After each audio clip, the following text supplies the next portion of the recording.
The Exodus from Egypt was a spectacular series of miracles, all of which defy any explanation except that found in the biblical account.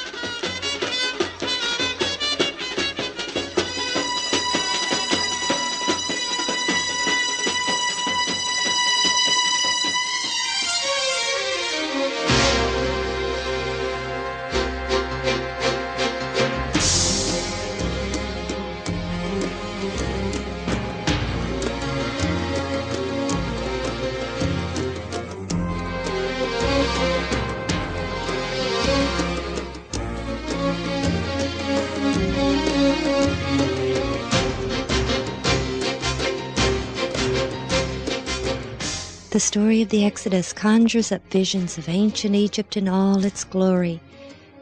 But to understand the Exodus and who the children of Israel were and why the events of the Exodus occurred, we must begin much earlier and much further north. After the flood, mankind was reborn through the family of Noah. As his family grew, once again knowledge of the true God was forsaken by the majority. Although given the command to go forth and replenish the face of the earth, a large group traveled from the east to a plain in Shinar where they built a city called Babel and began to build a tower that was supposed to reach to the heavens and save them in the event of another flood. But this contradicted God's purpose, and he soon confounded their languages, making it impossible for them to remain as one people. About 425 years after the flood, God called a man named Abram to leave his country, friends, and family and go to a land called Canaan. Because of his faithfulness to the true God while the world around him fast fell to idolatry, the Lord made Abram a promise. "I will make of thee a great nation, and I will bless thee, and make thy name great, and thou shalt be a blessing. And I will bless them that bless thee, and curse him that curseth thee. And in thee shall all families of the earth be blessed." Abram lived in Ur of the Chaldees. There were several ancient cities by the name of Ur, but the phrase Ur of the Chaldees makes it clear which city was Abram's home. The Urartuans worshipped a group of gods whom they called the Chaldees. Near Lake Van, several inscriptions have been found, one of which mentions 63 gods followed by 16 goddesses. One inscription states, "This is the spoil of the cities which I obtained for the people of Chaldees in 1 year." Ur today is called Urfa, and was in the plain of Shinar, where the great apostasy of Noah's family had fully bloomed into profound paganism. Abram's family had remained near Babel when the other groups had left the region. When he received the command to leave for Canaan, Abram gathered his family and left Ur of the Chaldees to go into the land of Canaan, and they came unto Haran and dwelt there. Ancient Haran, where they stopped and stayed until Abram's father died, still bears its ancient name and is located just 19 miles down the Balak River from ancient Ur. Further evidence of Abram, later called Abraham, in this region is the presence of the names of other members of his family, all still preserved within a radius of about 25 miles. His great-grandfather, Serug's, name is preserved in the town of Suruk, about 22 miles west of Haran.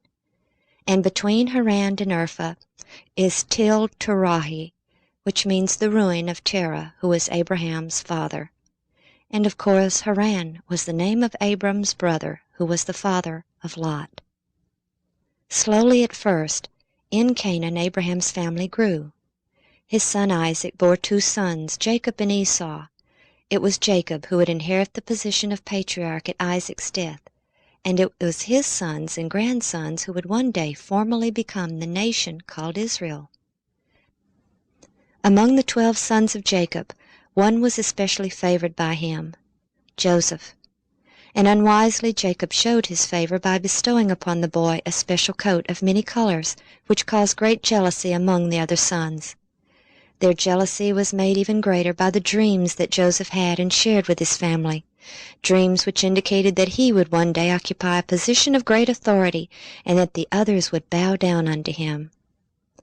One day when his older brothers were tending the flocks in Shechem, Jacob sent Joseph to see if all was well with them. When Joseph approached them from afar, the brothers' jealousy caused them to plot Joseph's death. Only his brother Reuben saved the 17-year-old's life by insisting that they not kill him, but instead cast him into a pit.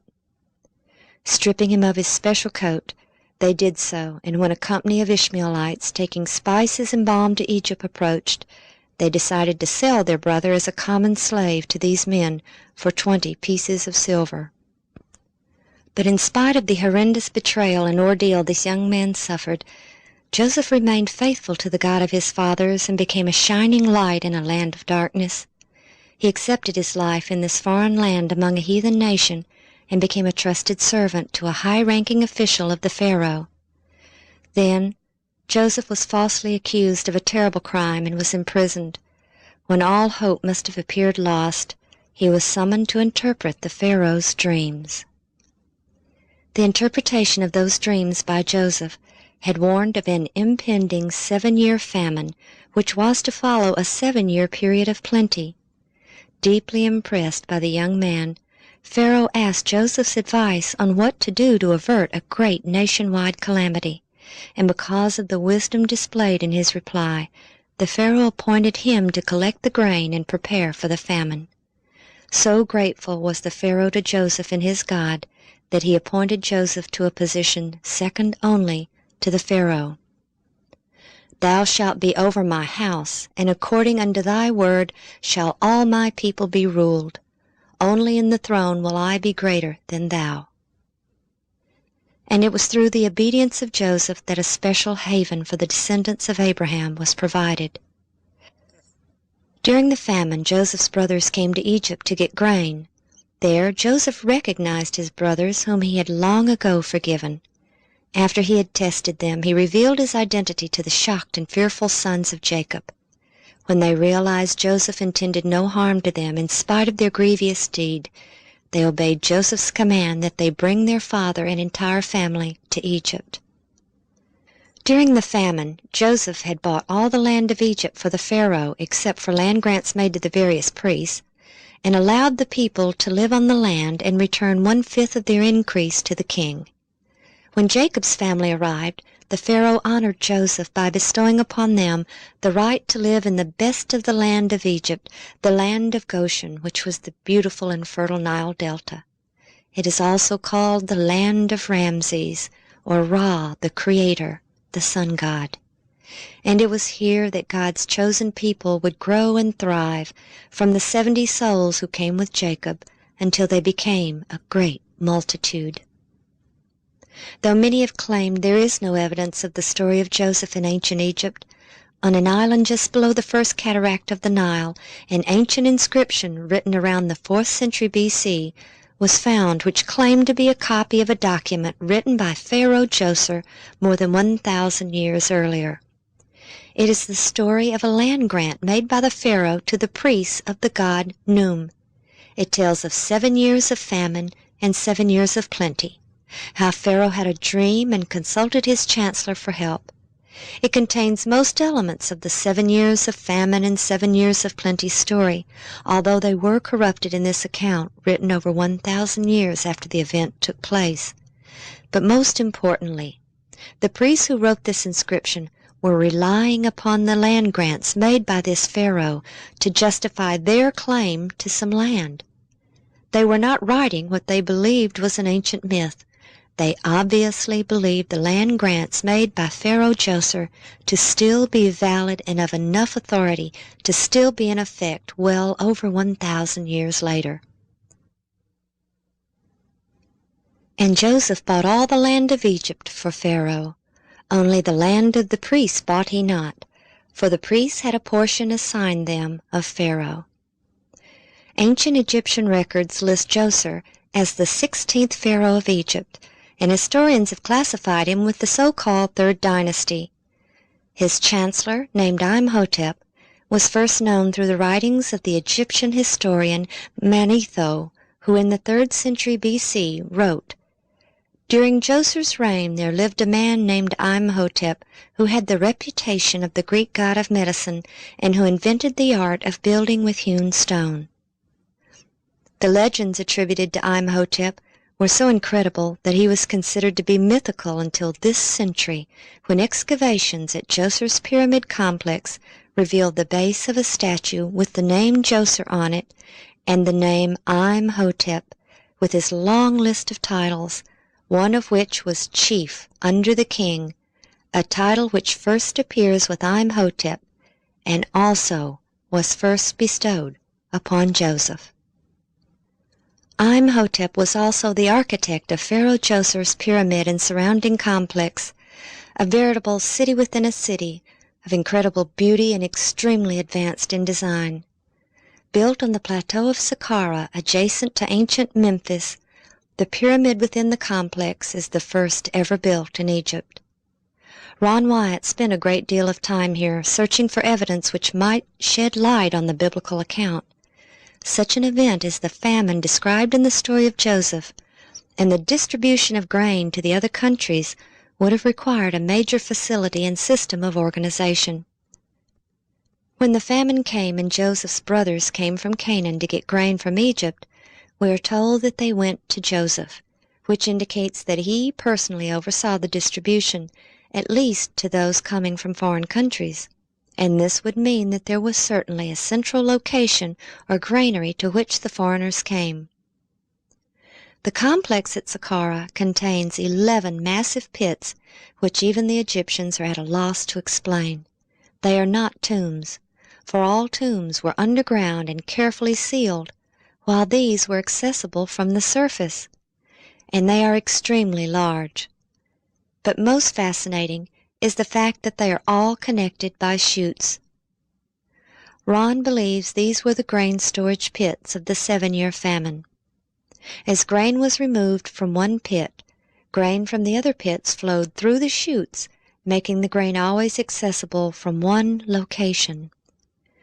These are within the wall of the step pyramid complex, which has only one entrance, and it opens to a long covered passageway with small cubicles on each side, each just the right size for a person to sit with perhaps a small table.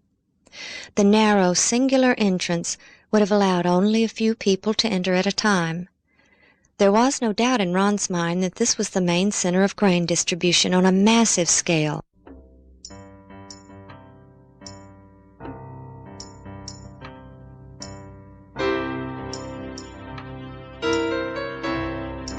When they arrived to get their grain, the people lined up to enter the long corridor. Once inside, they paid one of the cashiers in one of the cubicles for the amount of grain they wished to purchase. After payment was made, perhaps they were given a sack for grain which reflected the amount of their payment.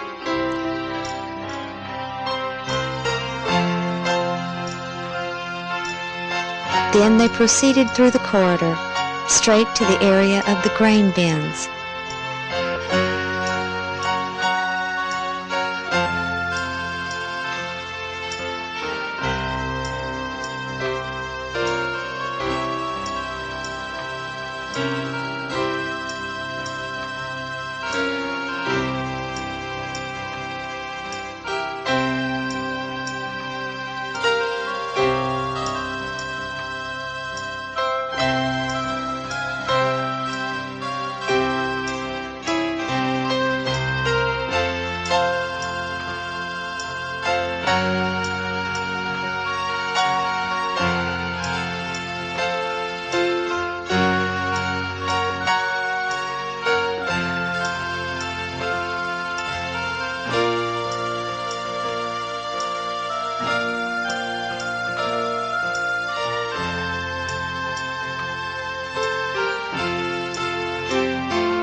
Once there, they descended the stairway next to the storage bins, handed their sack to a worker who filled it and returned it to them. Then they exited through a small door on the lower level, which led to the outside of the complex.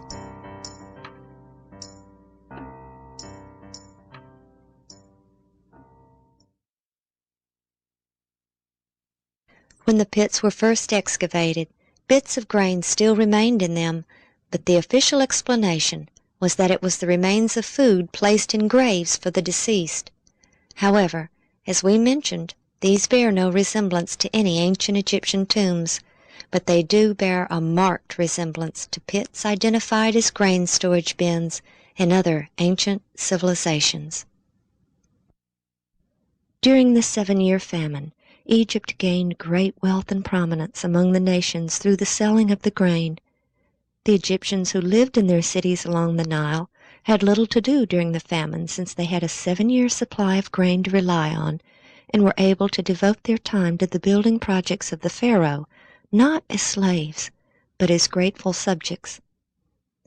The family of Jacob, who lived in the Delta, separate from the native population, prospered and grew, exempt from the 1/5 taxation levied on the native population. From the time Jacob's family came to Egypt until the birth of Moses was about 180 years. Many pharaohs had come and gone, many ruling contemporaneously with others in different regions, but until now all recognized the rights granted to the people of Israel to live in the land of Ramses. But that was about to change. Exodus 1:8. There arose up a new king over Egypt, which knew not Joseph.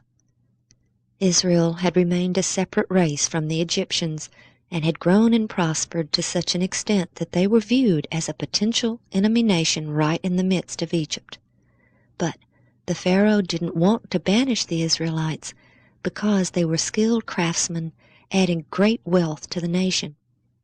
By oppressing them with the bondage of hard labor, he sought to subdue them and crush their spirit.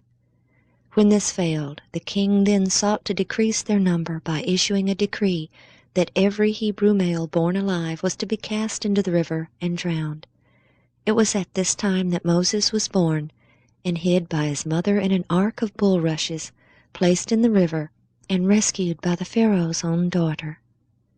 Raised as the Pharaoh's grandson, he was considered part of the royal family, but his loyalties remained with his own people. When Moses killed an Egyptian for smiting a fellow Hebrew, he incurred the wrath of his adopted grandfather, the Pharaoh, and he fled Egypt to Midian. There he married the daughter of Jethro, the priest of Midian, a worshipper of the true Creator. 40 years later, he was called of God at the burning bush to lead his now enslaved people out of Egypt. The rest of the story is well known, but the apparent lack of any evidence has led scholars to either doubt the truth of the entire story, to try to downplay the events and explain them in terms of natural science, or explain them as normal events which were blown out of proportion. Ron Wyatt believed they occurred exactly as the Bible stated. After the final plague, which took the lives of the firstborn throughout all of Egypt, Pharaoh called Moses and said, "Rise up, and get you forth from among the people, both ye and the children of Israel, and go, serve the Lord as you have said, and take your flocks and your herds as you have said, and be gone, and bless me also." With sandaled feet and staff in hand, the people of Israel had stood hushed, awed, yet expectant, awaiting the royal mandate that they should bid them go forth. Before the morning broke, they were on their way. The Israelites had been scattered throughout the empire of Egypt by this time. As slaves, they were bound to go wherever they were told to work for the Pharaoh. But during the plagues, they had all slowly returned to Goshen or Ramses. Exodus 12:37.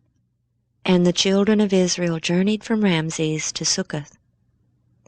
They journeyed from the land of Ramses or Goshen, and encamped or gathered at Succoth.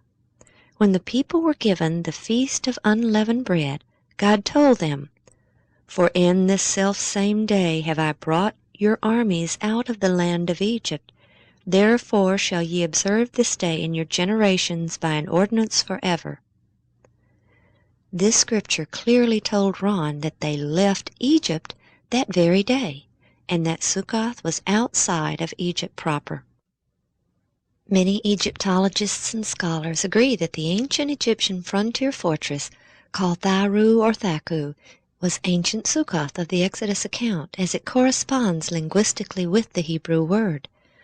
Thaku was the last Egyptian city on the northeastern border, and was where the ancient pharaohs organized their armies as they prepared to go to war to the north and east. It was the only place large enough for several million people with their flocks and herds to be gathered together. And the journey of such a massive group would have been impossible without order, and Ron believed that it was at Sukkoth or Thaku that they were organized for travel. Here their journey began, but where were they going? Moses had asked to take the people 3 days' journey out of the land of Egypt to worship the true God. But by the command of God, Moses knew they would not return. He had been in Midian when he had seen the burning bush and had been called by the Lord to deliver his people out of bondage. And though he had been told he would lead them to the promised land, they were first to come to Mount Sinai, for God had told him, Exodus 3:12, "This shall be a token unto thee that I have sent thee. When thou hast brought forth the people out of Egypt, ye shall serve God upon this mountain." Many scholars agreed that Midian was in the northwest sector of present-day Saudi Arabia, but they somehow missed the fact that Mount Sinai was also in Midian. So, from Sukkoth, they set out for Midian and Mount Sinai. But the direct route, which would take them directly east, since they had to go around the eastern finger of the Red Sea, was too dangerous. Exodus 13:17, "And it came to pass, when Pharaoh had let the people go, that God led them not through the way of the land of the Philistines, although that was near. For God said, Lest peradventure the people repent when they see war, and they return to Egypt." The Philistines lived along the coasts. Ancient records show peaceful relations between the Philistines and Egypt at this time, but had they encountered the Israelites, they would have regarded them as escaping slaves and captured them to return them to Egypt. Therefore, God led the people about through the way of the wilderness of the Red Sea. Throughout known history, the desolate peninsula located between the two fingers of the Red Sea has remained uninhabited except for small, isolated groups of Bedouin. The ancient Egyptians operated mines there, but the conditions for life were so terrible that one official left a stele behind telling of his experiences there. Quote, "The highlands are hot in the summer, and the mountains brand the skin." And this desolate and forbidding region, nestled between the two fingers of the northern end of the Red Sea, was quite reasonably called in the biblical account the wilderness of the Red Sea. Instead of taking the people across the flat northern plain, Moses led them through the more mountainous region where they were protected by the mountains. At the end of 3 days, when the Israelites continued their journey, instead of returning in the direction of Egypt, spies and lookouts flashed signals across the mountains. Exodus 14:5, "And it was told the king of Egypt that the people fled." When they arrived at Etham, in the edge of the wilderness, they had almost reached the northern tip of the arm of the Red Sea called the Gulf of Aqaba. But it was here that God had another plan for his people. "And the Lord spake unto Moses, saying, Speak unto the children of Israel, that they turn and encamp before Pi-hahiroth, between Migdol and the sea, over against Baal-zephon. Before it shall ye encamp by the sea. For Pharaoh will say of the children of Israel, They are entangled in the land, the wilderness hath shut them in." Had they continued their present course, they would have soon reached safety. But instead they turned south and entered into a massive group of mountains that were without escape. The winding 18-mile-long canyon, today called Wadi Watir, twisted towards the seashore, at times less than 100 feet wide. It constantly looked like a dead end up ahead, But as they continued their journey, the mountains would seem to open up as they approached. Pharaoh knew the area and felt confident when he stated, "They are entangled in the land, the wilderness hath shut them in." Once they entered the Wadi Watir, there was no way out until they reached the sea. God had foretold how long their flight from the Egyptians would be when he gave them the feast of the unleavened bread, or bread of haste, which lasted 7 days. From Sukkoth to the beach at the Red Sea is about 140 miles. Could they have traveled this far in such a short time? Exodus 13:21.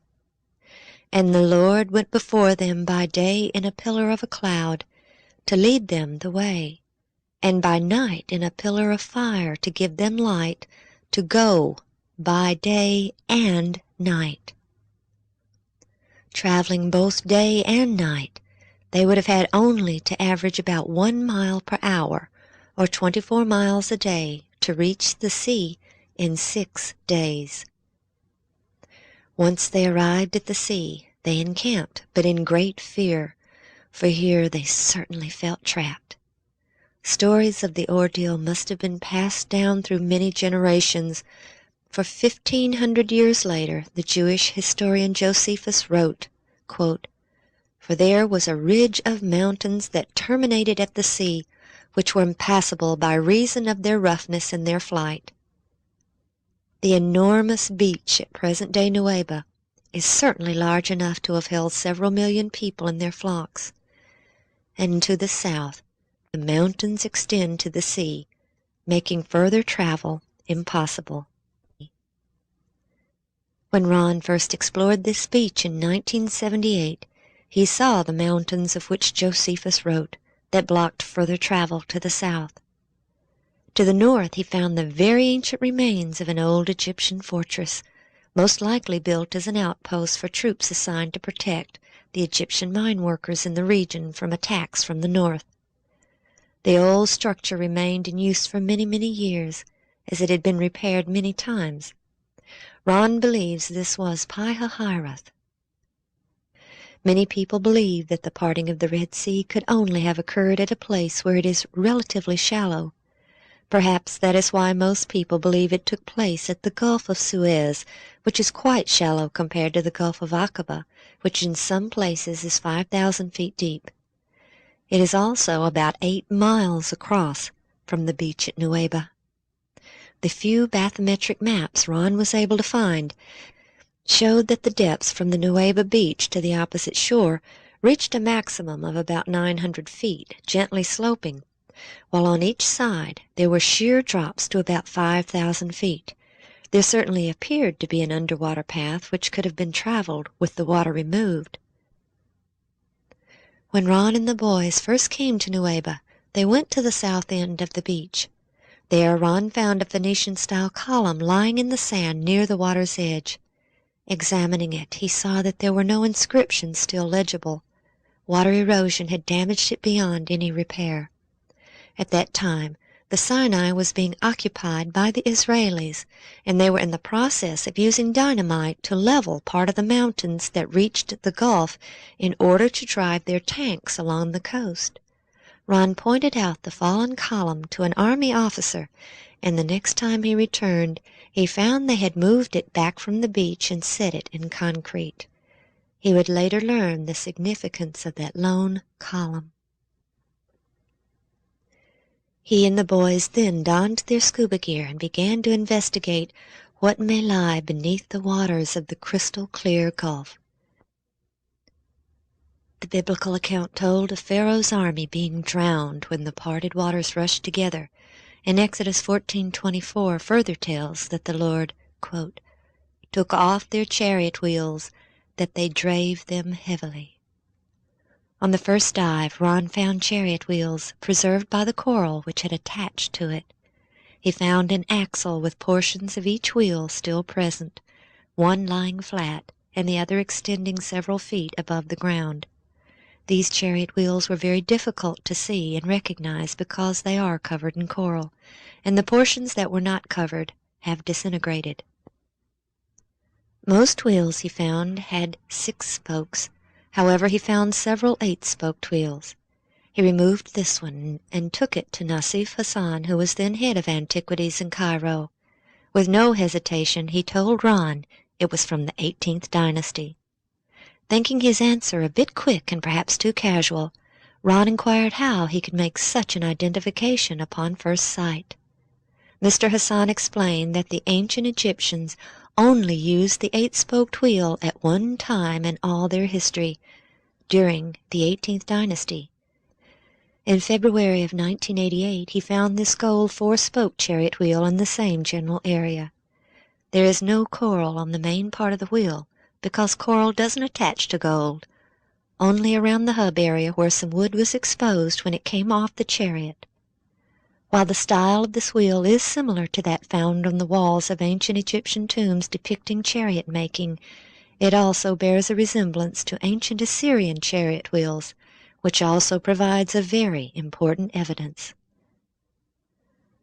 The abundant evidence shows that there was only one period in ancient Egyptian history when 4, 6, and 8-spoked chariot wheels were used. In his article, Observations on the Evolving Chariot Wheel in the 18th Dynasty, James K. Hoffmeyer in 1976 explains that it was only at the beginning of the 18th Dynasty that the chariot comes into use in the Egyptian army. He also relates how it was only during the 18th Dynasty that the 4, 6, and 8-spoked wheels were used, and that monuments can actually be dated by the number of spokes in the wheel. Exodus 14:6. And he made ready his chariot, and took his people with him. And he took 600 chosen chariots, and all the chariots of Egypt, and captains over every one of them.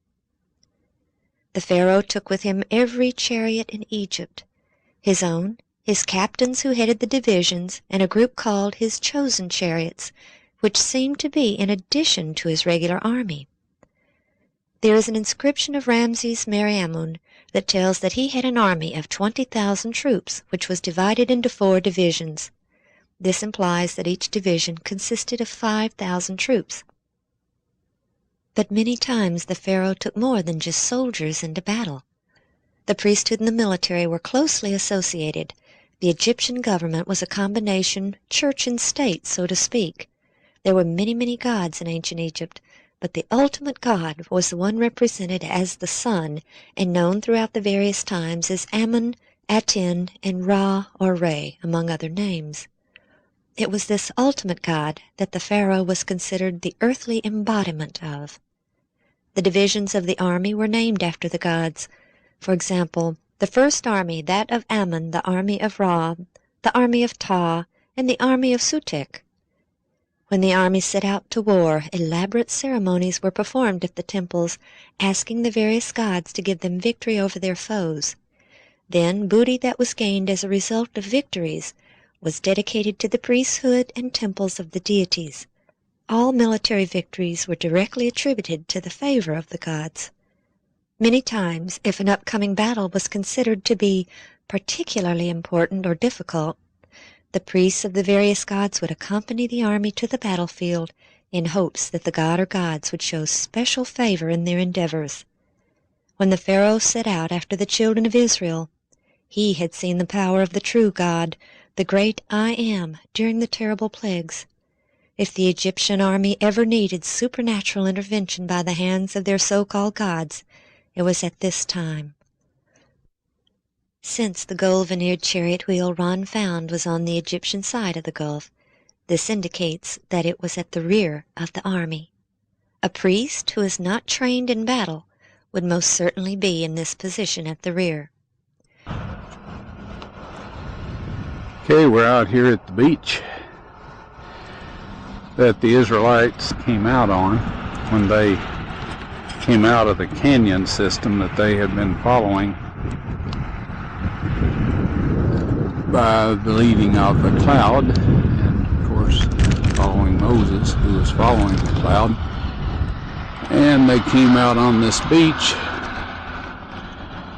and proceeded to the south, which is this direction.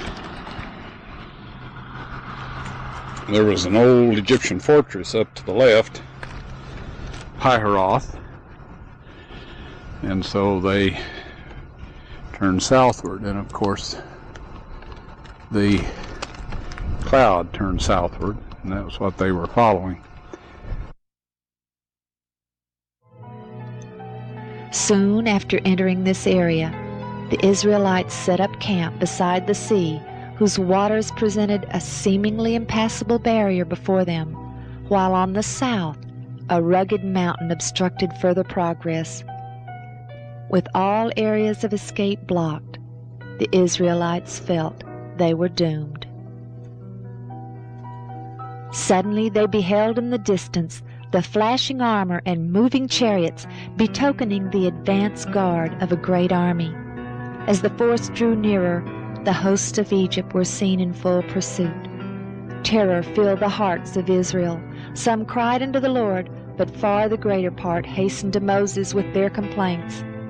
Because there were no graves in Egypt, hast thou taken us away to die in the wilderness? Wherefore hast thou dealt thus with us to carry us forth out of Egypt? Is not this the word that we did tell thee in Egypt, saying, Let us alone, that we may serve the Egyptians? For it had been better for us to serve the Egyptians than that we should die in the wilderness.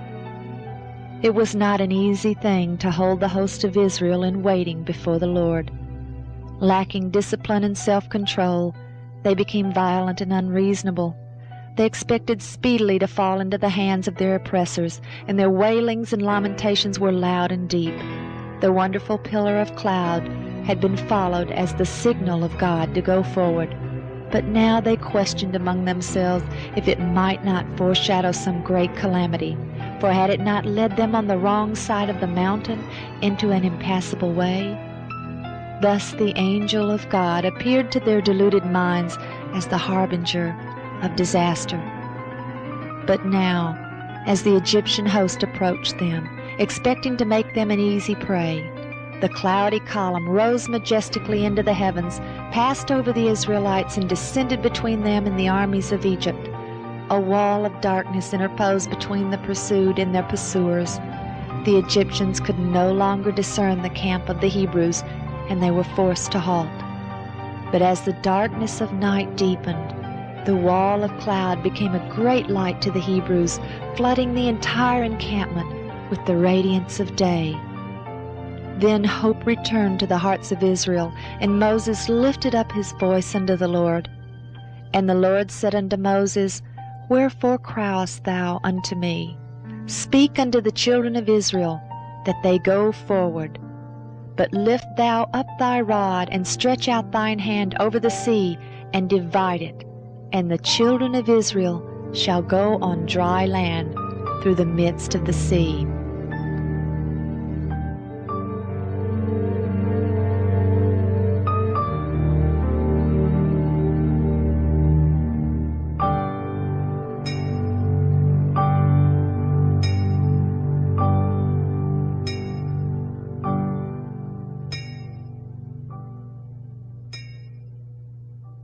From the Red Sea, the great multitude continued their journey, which would take them to Mount Sinai.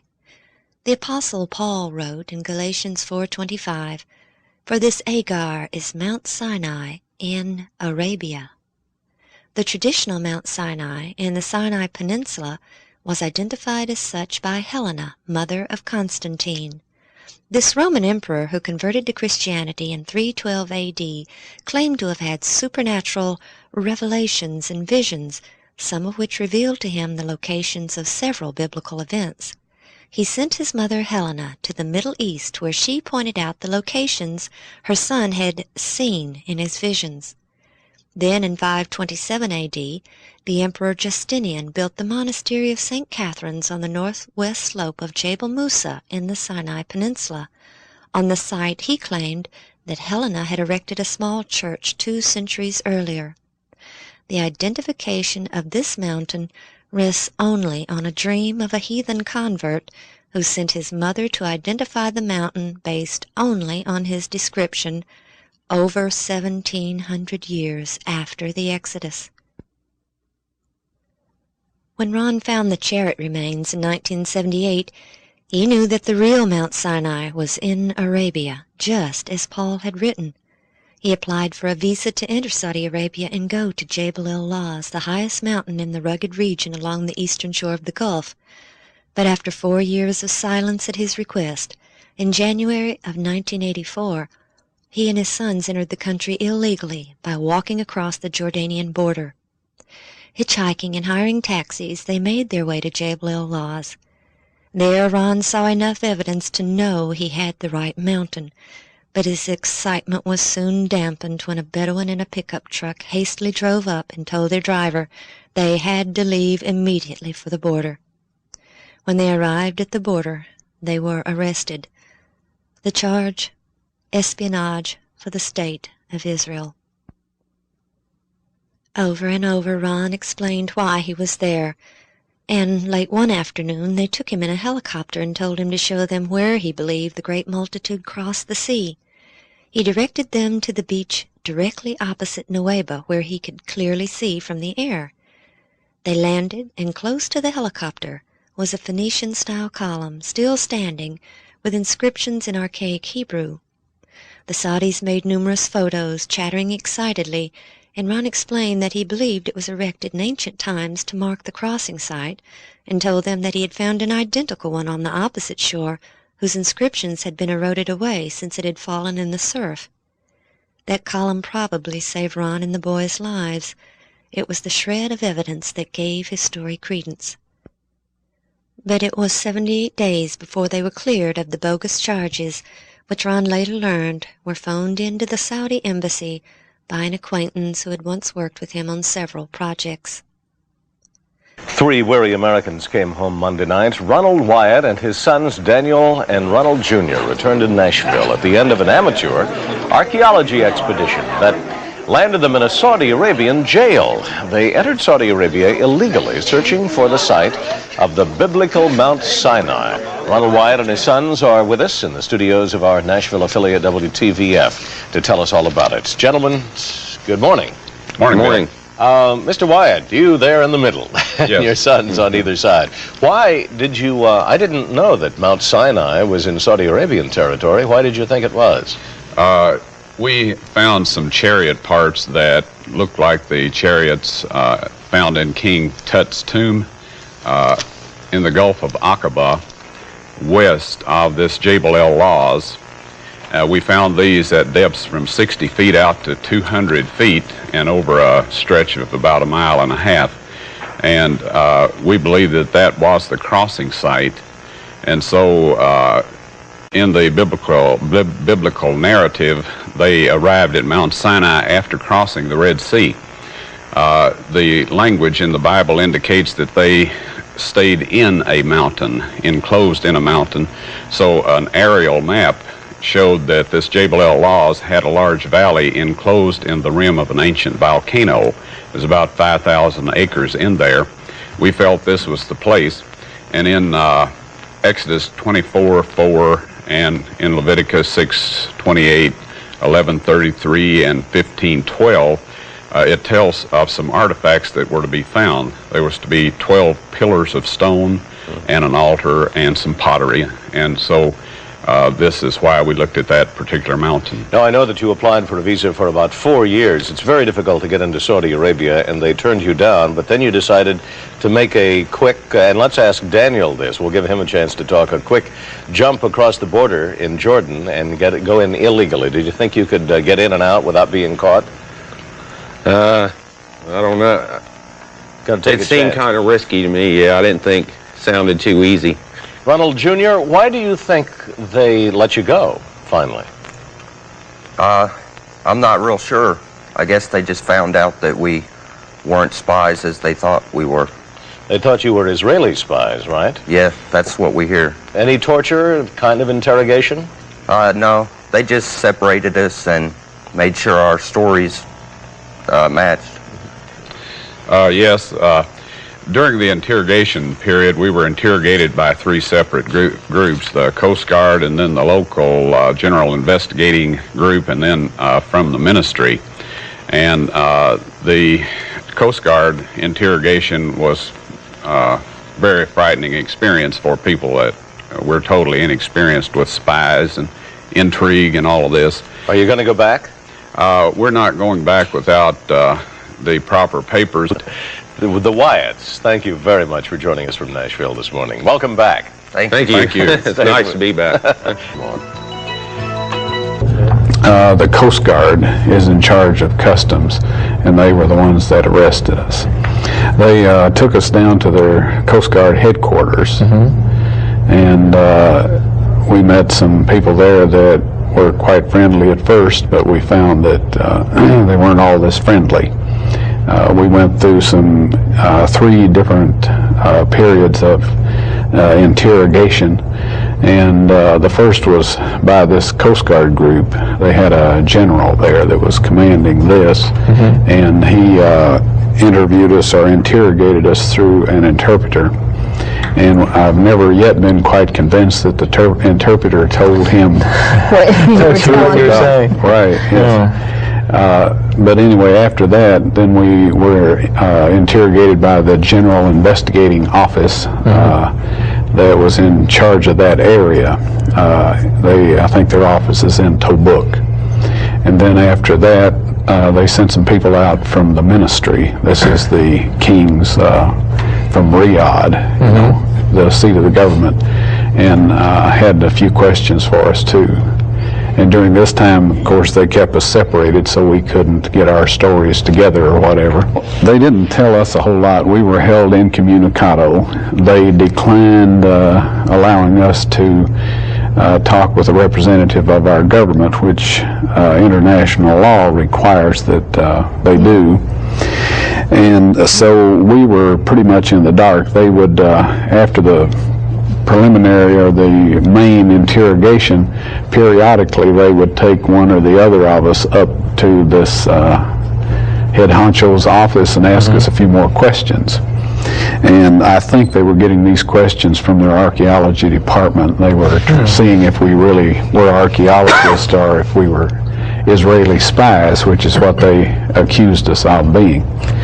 Well, in Numbers 24:4, for the people in the audience that are Bible scholars, it says that Moses rose up early in the morning and set up 12 pillars of stone and erected an altar. All right, we felt that this would still be there because people in that part of the country, the Bedouins and a lot of these people, their agreements, instead of being on paper, they set up these little things of stone, which apparently they have some means of interpreting what these little stacks of stones mean. And so all these things are left alone. They're not necessarily sacred, but they are just things that, you know, people do not bother. We felt that there was a high likelihood that those stones would still be there, and so we found those. And they appeared to be intact. There had been some sand blown in over up partway on the north end of the altar and some of the stones on that end. Soon after arriving home, Ron received a call from a Saudi Bedouin prince by the name of Samran. He had heard about Ron's claim after his release and had become obsessed with seeing what he called Moses Mountain. Moses is recognized by the Muslim faith as a true prophet. Samran even flew to Nashville, determined to convince Ron to return with him. And finally, 11 months after his release from Saudi prison, Ron relented. In March 1985, Ron journeyed to Turkey to show a new associate, David Fassold, the site of Noah's Ark. Samran joined them, and the three viewed the remains of the Ark in the snow. Ron was then provided a visa to enter Saudi legally, and Mr. Fassold was invited to join them, an offer he did not refuse. With a full work crew and provisions, they went to the mountain where they thoroughly explored the area. An archaeologist from Riyadh University was brought in and verified the archaeological value of the site. Ron was asked to stay and excavate, but he had other meetings in Turkey which couldn't be changed. His refusal angered the Saudis, who are not used to being told no, and all their photos, film, and video were confiscated. Ron was told they would be returned to them when he returned and excavated as they had requested. After he left, the area was fenced off and signs erected stating it was an archaeological site and trespassing forbidden, but once again he left empty-handed. He began to make plans to return as they had requested, and met with former astronaut James Irwin to enlist the participation of his organization. But future requests, both by Ron and Colonel Irwin on his behalf, were met with refusals. With time to reflect upon the situation, the Saudis had decided it was not in their best interest for Mount Sinai to be in their country. 3 years later, a member of Jim Irwin's organization, along with one of their financiers, succeeded in getting into the country and getting some photos, having gotten complete directions and details from Mr. Fasselt. They then made the claim that they had discovered Mount Sinai. But it wasn't to be long before Ron would have more documentation than he ever dreamed possible. The story is too long to be told here, but by 1992, the photos and videos he so desperately desired literally fell into his hands. However, for now, we must protect the identity of those who took the photos and videos and gave them freely to Ron with no stipulations. Exodus 14:30. Thus the Lord saved Israel that day out of the hand of the Egyptians, and Israel saw the Egyptians dead upon the seashore. The waters of the sea had closed in on Pharaoh and his army, and now many of their bodies lay lifeless upon the vast Arabian shore. His charioteers and horsemen, their swords and weapons were bound to their bodies and were gathered up by the unarmed Israelites. The mountain of God lay to their southeast, an easy journey through the large wadi just beyond the marker where Ron found the column in 1984. But had they proceeded directly to the mountain from the sea, they would have entered the large open plain and been an easy prey to the fierce warring Amalek. Instead, the biblical account tells of a different route through the wilderness of Etham, also called the wilderness of Shur, the mountainous region which surrounded the shores of the Gulf. For 3 days they followed the cloud through the barren wilderness. As their water supply grew scarce, they became fearful. Then they came to Marah, where there was a spring, but the water was bitter and undrinkable. The people murmured against Moses, blaming him, even though they were being led by the cloud and the pillar of fire. When Moses prayed for wisdom as to what to do, he was shown a tree by the Lord, which he was told to cast into the waters, and which made them sweet and drinkable. There are several springs in this vast mountainous region, but we cannot identify Marah with certainty.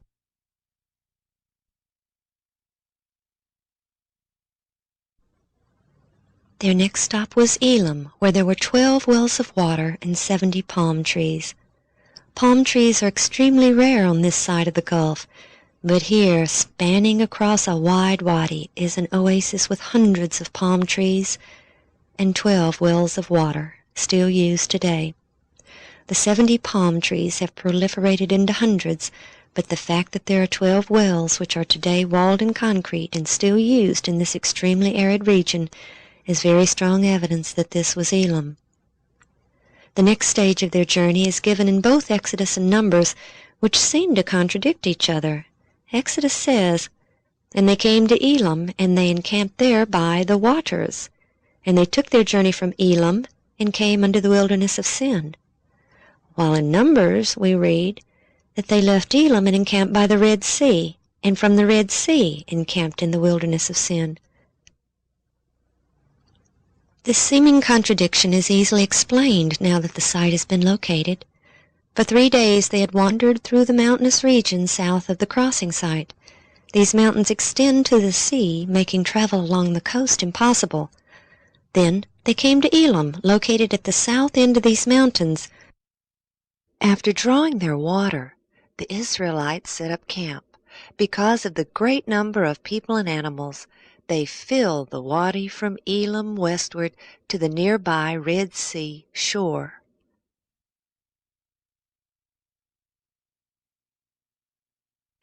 The wilderness of Sin between Elim and Sinai is a large barren plain nestled between the mountains along the sea and the mountain range which contains Mount Sinai. Southeast of Elim is Al-Bad, the largest oasis in the region and the home of Moses' father-in-law, Jethro. Down through the ages until this very day, local traditions abound about Jethro and Moses in Al-Bad. It was in this wilderness of sin that the multitude again murmured against Moses and Aaron for bringing them into this barren desert to die of hunger. And it was here that the Lord first gave them manna, which appeared every day except for the Sabbath. In the south portion of the plain, they retained some protection against the attack of the fierce Amalek, because the mountains along the sea and the longest arm of the Jabal Allah's range extend toward one another, forming a limited barrier to the north. But when they journeyed through the mountain pass, they were fully exposed. And here the cloud turned and led them east into the foothills on the western side of the great mountain range. Here they had limited protection within the hilly region. Exodus 17:1, And all the congregation of the children of Israel journeyed from the wilderness of sin after their journeys, according to the commandment of the Lord, and pitched in Rephidim, and there was no water for the people to drink. And once again the people became greatly upset with Moses.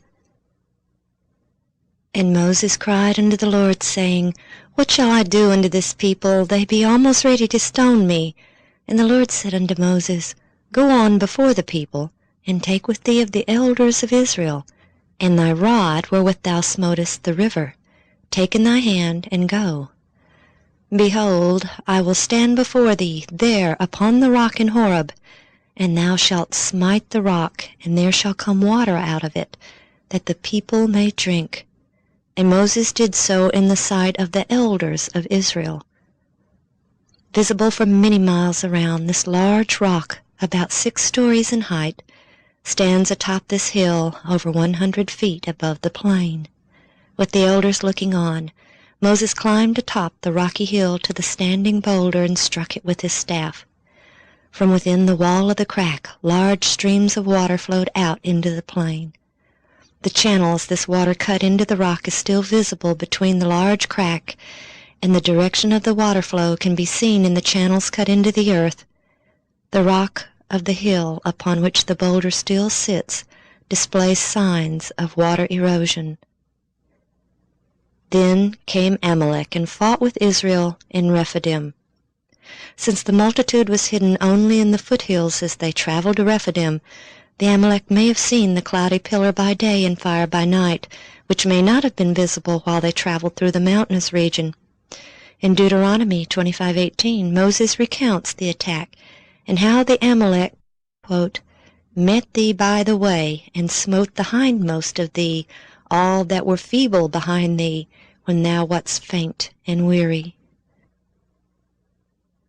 Though a surprise attack from the rear, their position seemed to have afforded them some strategic advantage, for they were able to organize an army and go to battle the next day, armed with the weapons of the drowned Egyptians. And Moses said unto Joshua, Choose us out men, and go out, fight with the Amalek tomorrow. I will stand on the top of the hill with the rod of God in mine hand. And it came to pass, when Moses held up his hand, that Israel prevailed, and when he let down his hand, Amalek prevailed. But Moses' hands were heavy, and they took a stone and put it under him, and he sat thereon, and Aaron and Hur stayed up his hands, the one on the one side, and the other on the other side, and his hands were steady until the going down of the sun. And Joshua discomfited Amalek and his people with the edge of the sword. After the battle, Moses built an altar to the Lord just a few 100 yards from the rock which brought forth the streams of water, and he called the name of it Jehovah Nissi. Rephidim means plains, and the flat land amid the foothills of the mountain range consists of thousands of acres, more than enough room for the great multitude to have camped, and for a great battle to have taken place. They had entered this wilderness of sin exactly 1 month after they had left Egypt, and would reach the encampment at Mount Sinai exactly 2 months after leaving Egypt. This indicates that they spent possibly up to 3 weeks here, and the area is abundant with evidences of their stay. These plains are littered with the remnants of ancient structures such as these round hut circles. Though no one knows their exact function, it appears that a large center stone held up a tent, while smaller stones were placed along the edge of the tent to secure it. This would provide protection for a sleeping family from any wild animals as well as from their own flocks. After the Amalek attack, Jethro, Moses' father-in-law, came with his sons and his wife unto Moses in the wilderness, where he encamped at the mountain of God. Rephidim is located on the western side of the great mountain range the Bedouins still call Jebel Musa.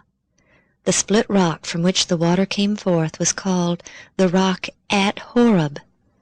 They were at the holy mountain, but they were on the western side. Their next encampment would be on the eastern side. Exodus 19:1. In the 3rd month, when the children of Israel were gone forth out of the land of Egypt, the same day came they into the wilderness of Sinai, for they were departed from Rephidim, and were come to the desert of Sinai, and had pitched in the wilderness. And there Israel camped before the mount. From Rephidim they continued their journey around the mountain range, first going north, then circling around to the east and south.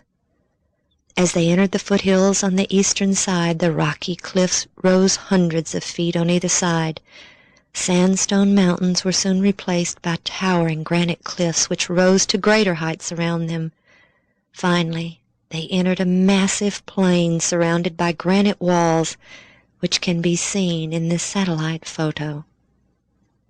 The cloud which was leading them stopped, and they gazed upon the lofty peak of Mount Sinai. Here was to be their home for almost a year. This was not an arbitrary stop along the route to Canaan. The people had nearly lost all true knowledge of God while under the influence of heathen Egypt. Had God not intervened, all knowledge may have been lost. When called by God to lead the people out of Egypt, Moses had asked, "When I shall come unto the children of Israel, and shall say unto them, The God of your fathers hath sent me unto you, and they shall say to me, What is his name? What shall I say unto them?" The voice from the midst of the fire replied, "I am that I am." And he said, "Thus shalt thou say unto the children of Israel, I am hath sent me unto you." Almost 1,500 years later, Christ would say to the Jews, "Verily, verily, I say unto you, before Abraham was, I am." I am was the voice in the burning bush.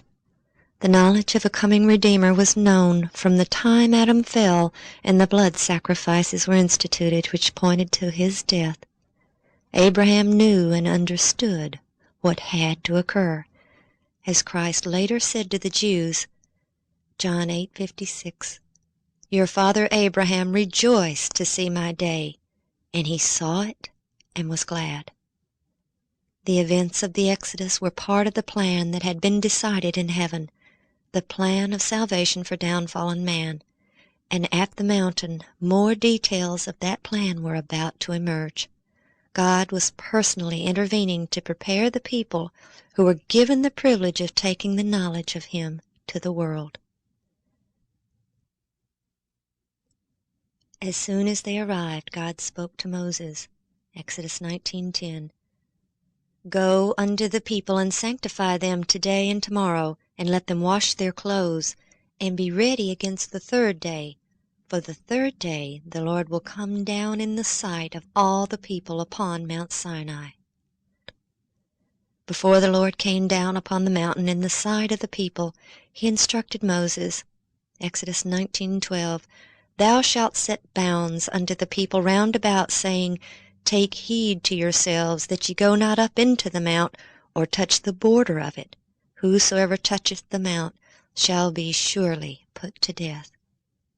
In 1985, Ron and the others had found a number of large, circular pillars buried in the earth along these lines in front of the holy area or holy precinct.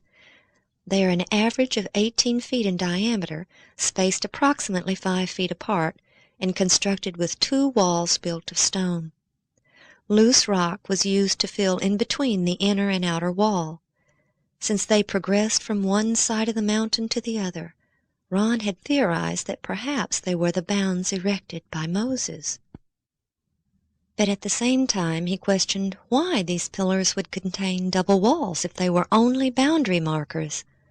Another problem was the fact that only a few inches to a few feet was extending above the ground, while approximately 20 feet was buried.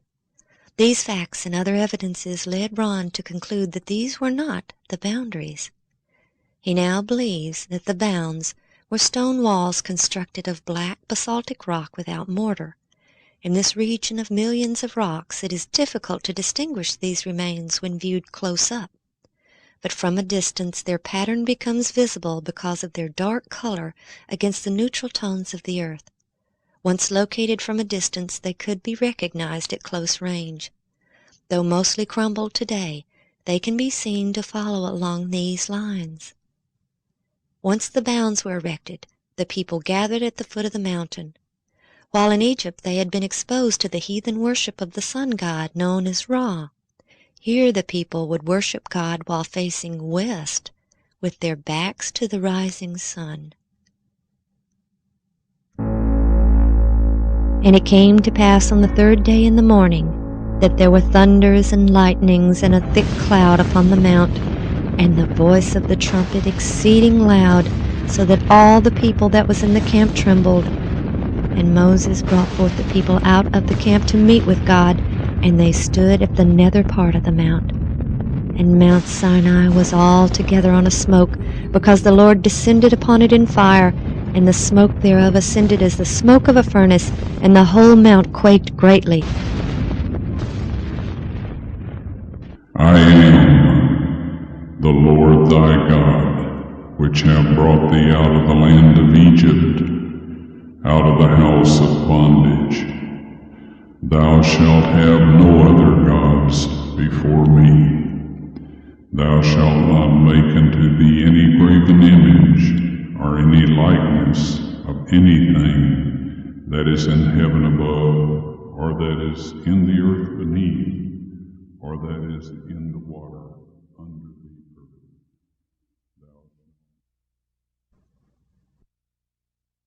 The great I Am spoke the 10 precepts of his law with his own mouth, and it was to be the last time he personally spoke to the multitude. And all the people saw the thunderings and the lightnings and the noise of the trumpet and the mountain smoking, and when the people saw it, they removed and stood afar off. And they said unto Moses, Speak thou with us, and we will hear, but let not God speak with us, lest we die. No man could see God and live. Therefore he veiled his presence in the cloud and smoke, and he descended to the earth upon the mountain of Sinai. For the Lord thy God is a consuming fire. Not only was the top of the mountain blackened by the fire of his presence, it literally melted. The mountains melted from before the Lord, even that Sinai from before the Lord God of Israel. God then called Moses up into the mountain and gave him judgments and statutes, which Moses carefully wrote down. His great law, the 10 Commandments, were the constitution of God's government, unchangeable and universal. The judgments and statutes given to Moses were specific policies to uphold equal justice in the community. Today, statutes are framed to deal with individual situations where it may not be clear as to how to deal with it. But these laws always fall within the confines of the Constitution. This is an example of the statutes God gave to Moses. And if a man shall open a pit, or if a man shall dig a pit and not cover it, and an ox or an ass fall therein, the owner of the pit shall make it good, and give money to the owner of them, and the dead beast shall be his. Moses wrote down all the Lord told him. God ended his conversation with Moses with his promise to deliver the people into Canaan and all the blessings of prosperity if they obeyed his commands. He had proposed a contract or covenant with the children of Israel.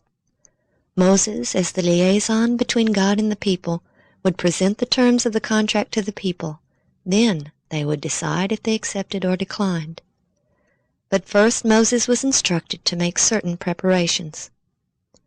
An altar of earth thou shalt make unto me, and shalt sacrifice thereon thy burnt offerings, and thy peace offerings, thy sheep, and thine oxen.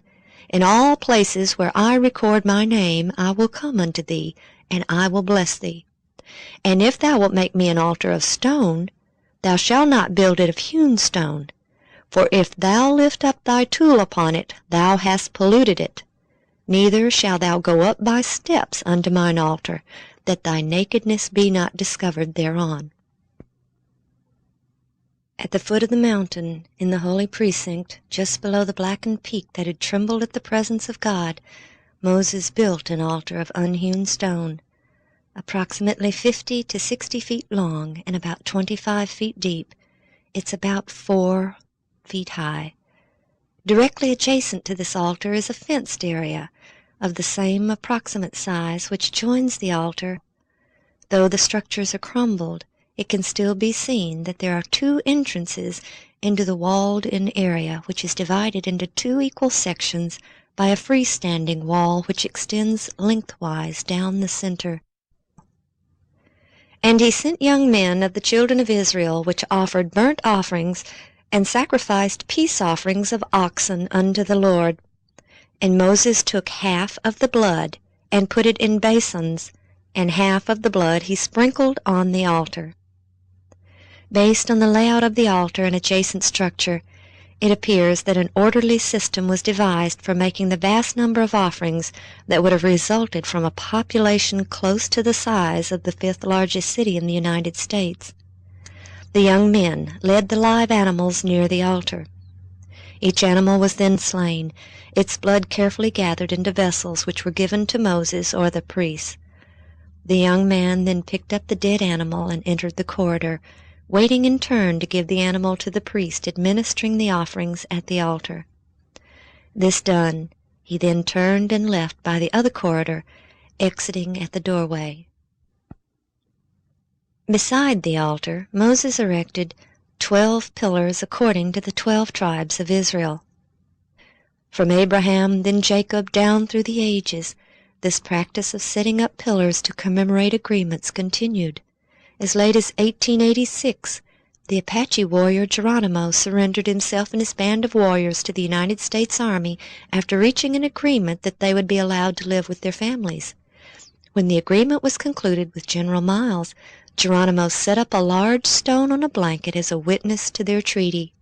When the treaty was broken by General Miles, Geronimo stated that their treaty was to have been in effect until the stone crumbled. Of the 12 pillars, only a few are still standing. The others lay scattered throughout the holy precinct, probably the result of earthquake activity in the region.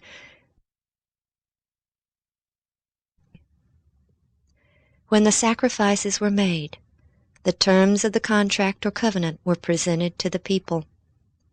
Moses took the book of the covenant and read it in the audience of the people, and they said, "All that the Lord hath said we will do and be obedient." And Moses took the blood and sprinkled it on the people, and said, "Behold the blood of the covenant which the Lord hath made with you concerning all these words." The contract between God and the children of Israel was now ratified. God had presented his absolute demands and what he offered in return. The people signified their acceptance and agreement to the terms. The 12 pillars, one for each of the 12 tribes, commemorated the agreement. Moses was summoned again up into the mountain, this time bringing Aaron, his sons, and the 70 elders of Israel. Directly above the altar is a plateau in the mountain just below the scorched black of the high peak. We believe this is where the group of men did eat and drink, and saw the God of Israel. And there was under his feet, as it were, a paved work of sapphire stone, and as it were, the body of heaven in its clearness. They were given the same glimpse of the heavenly throne that Ezekiel saw in vision. Then I looked, and behold, in the firmament that was above the head of the cherubim, there appeared over them, as it were, a sapphire stone, as the appearance of the likeness of a throne. Moses was again called up into the mountain, this time with Joshua. For 6 days the men waited, and then on the 7th day God called Moses up into the cloud that covered the very top of the mount, into the presence of the Lord. For 40 days he remained there while Joshua waited for him in the lower plateau. In the midst of the blackened peak is a hollow area within the burned top which appears unscorched. From this hollow there is a visible pathway leading down to the plateau. We believe this was where Moses met with God and received the ceremonial law, the statutes and judgments, and the 10 Commandments. Moses carefully recorded all he was told. Then something terrible occurred. The Lord said unto Moses, Go, get thee down, for thy people which thou broughtest out of the land of Egypt have corrupted themselves. They have turned aside quickly out of the way which I commanded them. They have made them a molten calf, and have worshipped it, and have sacrificed unto it, and said, These be thy gods, O Israel, which have brought thee up out of the land of Egypt. And the Lord said unto Moses, I have seen this people, and behold, it is a stiff-necked people. Now therefore let me alone, that my wrath may wax hot against them, and that I may consume them, and I will make of thee a great nation. Moses pleaded with God for his people, that he not destroy them, and finally God accepted his plea on their behalf. But Moses' anger with the people was also great. With the 2 tables of stone cradled in his arms, Moses began down the mountain and approached Joshua, waiting in the plateau. As he came near, Joshua said, There is a noise of war in the camp. But Moses replied, It is not the voice of them that shout for mastery, neither is it the voice of them that cry for being overcome, but the noise of them that sing do I hear.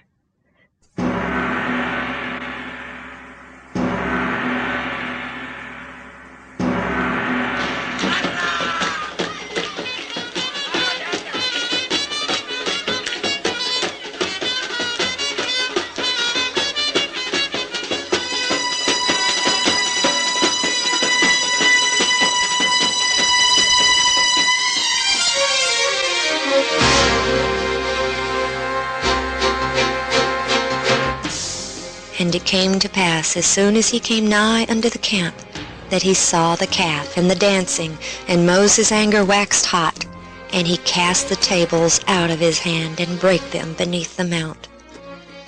While Moses had been in the mountain, judicial authority had been given to Aaron. Since Moses was gone so long, the people returned to their old superstitions and demanded an image to represent God. The Egyptian cow gods of Hathor and Apis were selected, and a golden calf was made, in direct contradiction to the commandment of God that they were not to make any graven image or any likeness of anything that is in heaven above, or that is in the earth beneath, or that is in the water under the earth. The altar to the golden calf was visible to Moses and Joshua as they descended the mount. Located about 2 kilometers from the altar at the foot of Mount Sinai, it still contains the images carved into the rock, depicting the Egyptian Apis bull and Hathor the cow goddess. These images made the greatest of impressions upon the Saudi archaeologist in 1985, who told Ron that nowhere else in Saudi Arabia are these found. They are distinctly ancient Egyptian. When Ron climbed upon these boulders, still wet with the morning dew, the top of the large boulder sitting horizontally across the top caught his eye. When he wiped away the dew, he saw tiny flecks of gold dust embedded in the top of the rock, which had a smooth indentation along the surface, like something had been ground on it, causing it to wear down the surface. Moses had taken the calf which ye made, and burned it with fire, and stamped it, and ground it very small, even until it was as small as dust. And I cast the dust thereof into the brook that descended out of the mount. The evidence suggests that Moses ground the golden calf to dust on the altar itself. Then, gathering the powdery dust, he put it in the brook that descended out of the mount. Looking down from the plateau, the path of the stream can be clearly seen, although no water flows there today. The evidence indicates that the water from the mountain stream flowed into the lake, and around the lake they built a large system of wells. The wells extended to the bedrock along the stream and around the edge of the lake, with only a few feet extending above the ground. As the water flowed towards the lake, it soaked into the dry, rocky earth down to the bedrock. Then it seeped through the rock walls of the wells and continually filled them to the level of the lake. The double walls of the well, filled with smaller rock in between, acted as a filter and purified the water. Stone walls built of black stone not only lined the bounds around the mountain edges, they also followed along the banks of the stream extending into the holy precinct. Each day as the people came to draw water, they were constantly in view of the magnificent Mount Sinai, which surely impressed them with the knowledge that they were totally dependent upon the Lord for their precious water. There was only one way to enter the holy area. That was through the narrow strip of land between the border of the mountain and the lake on the north end. Even today, this is the only means by which the area can be entered without one having to scale the steep rocky walls of the dry lake bed. The white columns glistening in the sun that had caught Ron's eye just before he was arrested in January of 1984 still lie scattered near the altar. While there in 1985, Ron was told that the white marble shrine that had once been there had been disassembled and taken to Hegel years earlier and used in the construction of a mosque. Only the broken and small pieces had been left behind. But Ron found one piece that contained an inscription in archaic Hebrew. Knowing that he wouldn't be allowed to remove it, he quietly buried it, but he made note of the inscription, which he later had translated.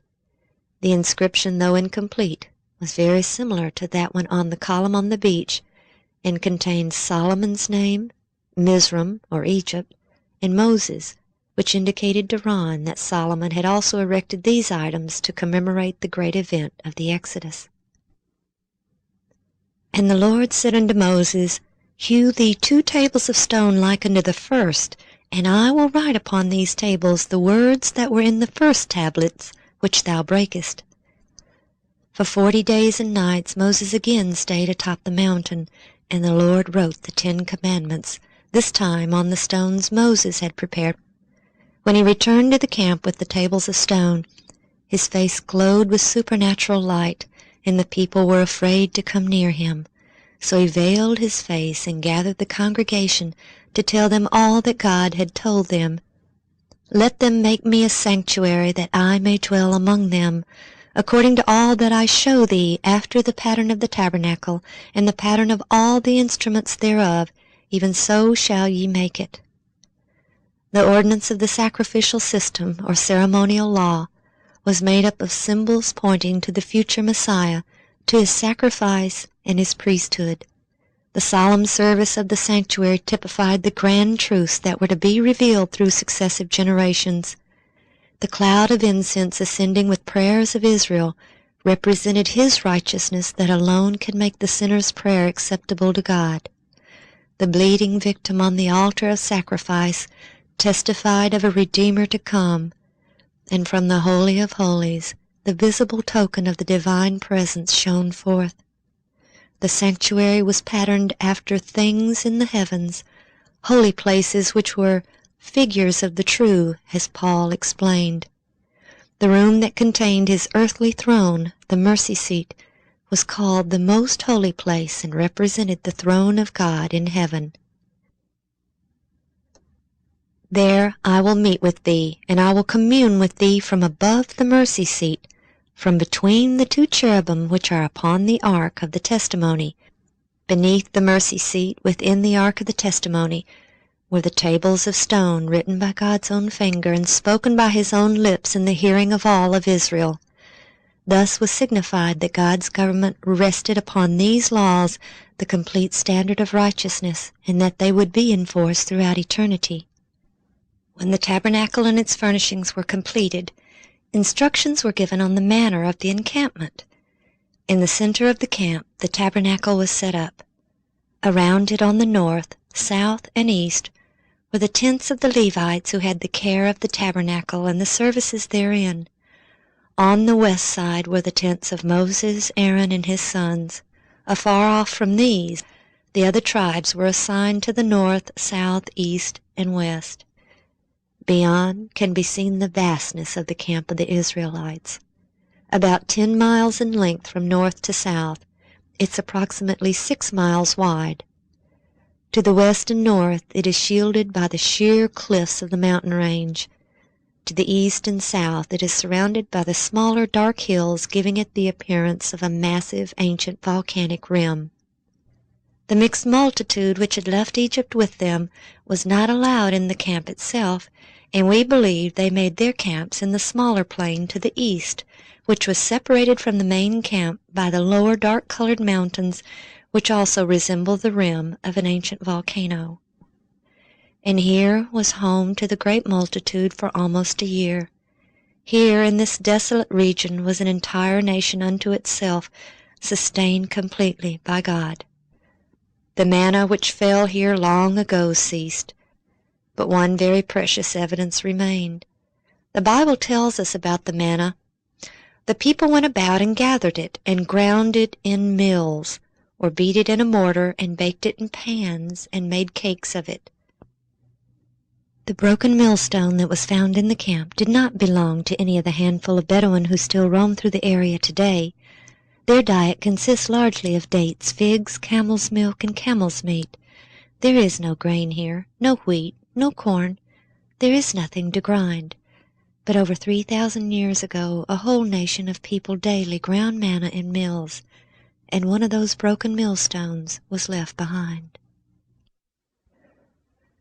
After all the wonderful miracles God wrought in the deliverance of His people, when they left Mount Sinai and came to the border of the Promised Land, because of their lack of faith, God did not lead them in. Instead, they were doomed to wander for 40 years in the wilderness. Only 2 men who had left Egypt entered the land of Canaan, Joshua and Caleb. Why has God revealed these evidences today, after almost 3,500 years? Paul wrote in 1 Corinthians 10:11, "These things happened to them for ensamples, and they are written for our admonition, upon whom the ends of the world are come." Today we are at the border of the Promised Land, not the Canaan of old, but the city which hath foundation, whose builder and maker is God. Will we enter? Blessed are they that do His commandments, that they may have right to the tree of life, and may enter in through the gates into the city.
Herodotus writes of a contrivance the Egyptians used to construct them.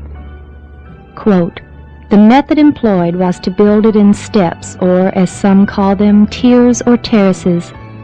When the base was complete, the blocks for the first tier above it were lifted from ground level by contrivances made of short timbers. On the first tier there was another, which raised the blocks a stage higher, then yet another which raised them higher still. Each tier or story had its own set of levers, or it may be that they used the same one, which, being easy to carry, they shifted up from the stage to stage as soon as its load was dropped into place. This passage, combined with the study of hieroglyphics, led Ron to his conclusion."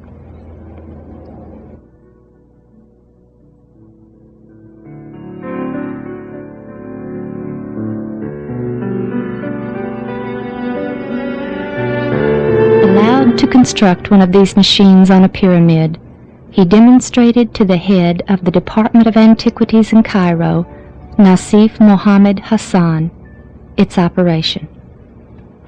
Mr. Hassan then showed Ron some pieces of wood they had stored, which they had believed were parts of a boat. But when they tried to assemble them, they couldn't.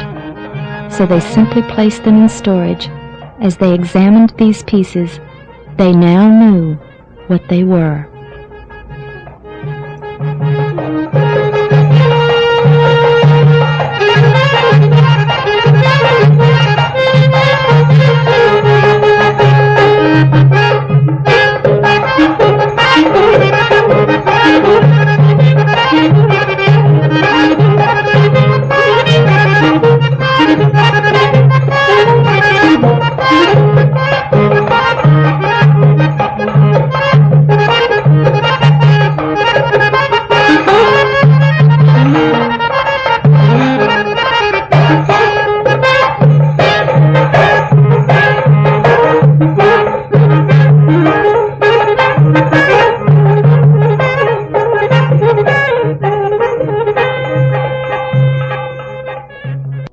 With us this evening to say a few words about the pyramid building machines is Nasif Hassan.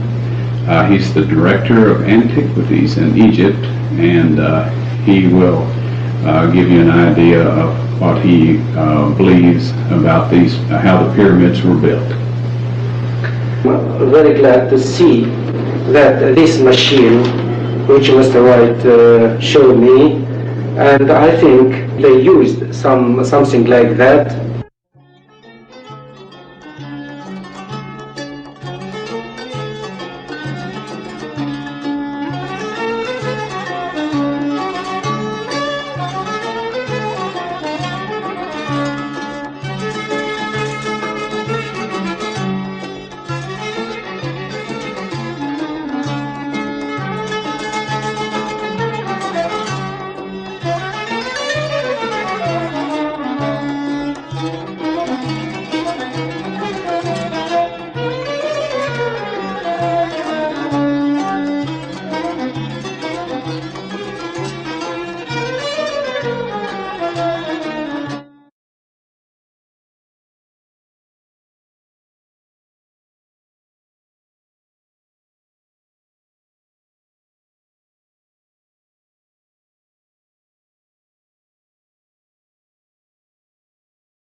Exodus 15:8.